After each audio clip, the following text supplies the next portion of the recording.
Welcome to this explainer, where we're going to dive right into the fascinating psychology and neuroscience behind a really common paradox. You know the one: why highly capable, successful adults, the kind of people who manage massive budgets and lead entire teams without breaking a sweat, still carry these deep, seemingly unexplainable childhood fears.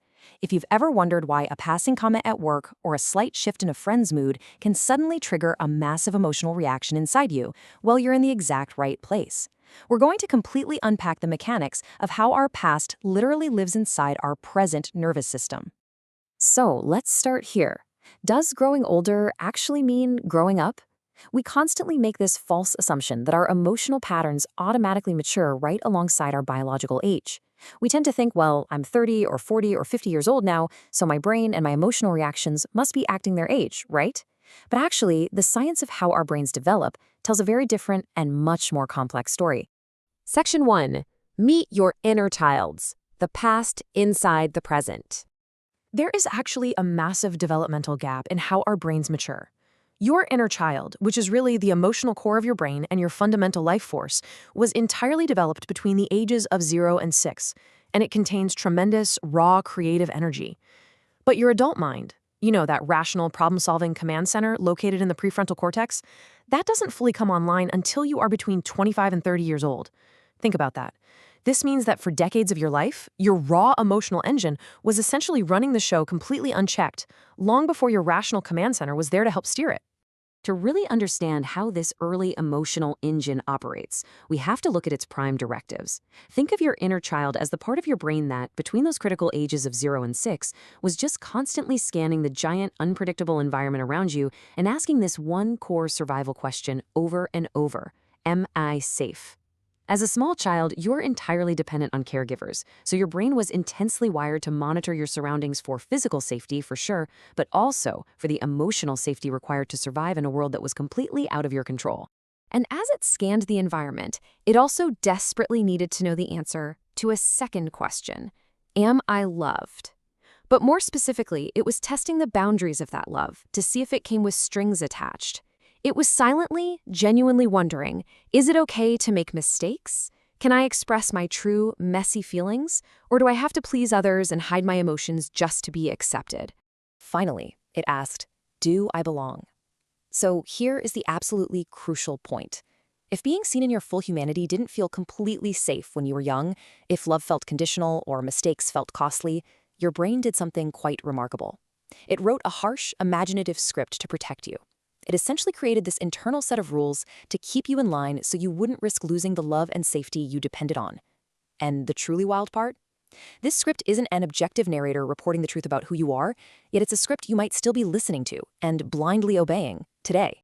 Section 2. When the past hijacks the present, recognizing our unconscious triggers. Consider some of the most common patterns we face as adults. Do you find yourself becoming a severe perfectionist because making a mistake feels deeply, fundamentally unsafe? Do you struggle to say no because you're terrified of disappointing people and losing their approval? Maybe you constantly seek reassurance, or you walk into a room and instantly feel responsible for managing everyone else's emotions, avoiding conflict at almost any cost. If you identify with any of these struggles, I really want you to remember something important. These aren't signs that you're broken or that something is wrong with you. They are brilliant, albeit outdated, survival tactics that your brain developed to protect you when you were most vulnerable. This dynamic creates a direct link between everyday social triggers and intense, protective emotional reactions.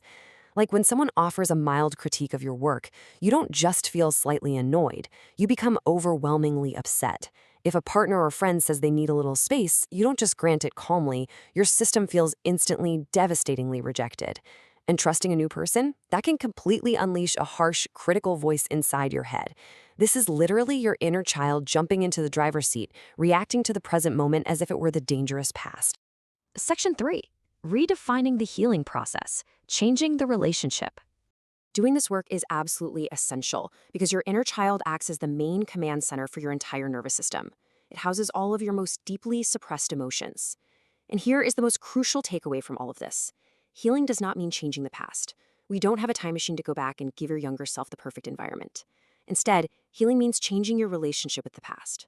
Your mature adult mind, that rational, problem solving part of your brain we talked about earlier, has the incredible power to completely change how you relate to those younger, frightened parts of yourself that are still carrying the heavy weight of those past experiences.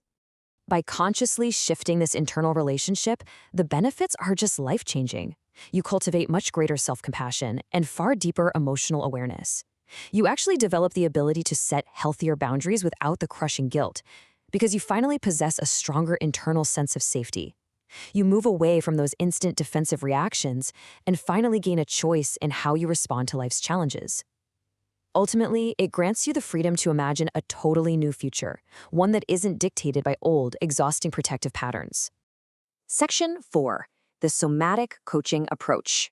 Bridging Mind and Body. So, how do we actually achieve this? From a neurobiological perspective, our harsh inner critic literally co-opts the exact same brain networks that are meant to generate hope, courage, and creative solutions. Instead of simulating hopeful futures, your nervous system is hijacked to run endless threat scenarios. To solve this, we use somatic coaching. This is a healing approach that recognizes our life experiences aren't just abstract thoughts swirling in our heads, they are deeply physically reflected in the body. Instead of just asking the mental, analytical question, why am I like this? Somatic healing invites us to drop down into the body. It encourages us to use physical curiosity to bring a calm, loving energy to how we interact with our inner child, focusing on physical nervous system responses rather than just trying to think our way out of a feeling. This process requires 3 fundamental shifts. First, you have to become purely curious about what is happening in your body. When you feel triggered, you practice noticing the tight chest, the clenched jaw, or the shallow breathing without judging it. Second, you use that awareness and self-compassion to intentionally create physical safety in that exact moment. And finally, you build a bridge between understanding your feelings and actually experiencing yourself and your past differently. By following these steps, somatic coaching practically helps your adult mind create the exact nurturing safety and understanding that your younger self desperately needed but never received. You literally become the safe harbor you always wanted. To wrap up this explainer, I want to leave you with this final, powerful thought. The goal is not to get rid of the inner child. The goal is for the healthy adult mind to take charge while listening compassionately.